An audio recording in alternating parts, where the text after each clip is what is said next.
नाव प्रवीण पांडुरंग यादव, राहणार बस्तोडे.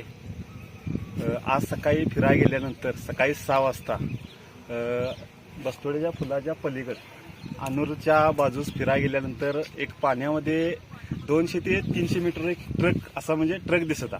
त्यामध्ये एक 2 व्यक्ती फक्त उभारलेल्या दिसत होत्या. त्या पाण्यात आतमध्ये असल्यामुळे पोलीस पाटलांना फोन लावला. त्याचबरोबर फोन लावल्यानंतर थोड्या वेळानंतर पोलीस गाडी तिथं आलेली होती, मुरगुड पोलीस स्टेशनची गाडी. त्यानंतर आमच्या गावातील ग्रामस्थ प्रकाश सुतार व सोनग्याचे एक मित्र त्यांच्यावर आलेले व पोलीस पाटील.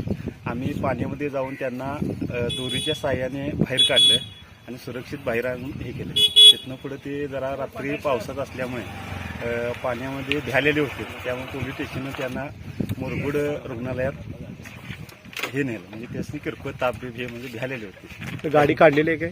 गाडी अजून पाण्यामध्ये तशीच आहे.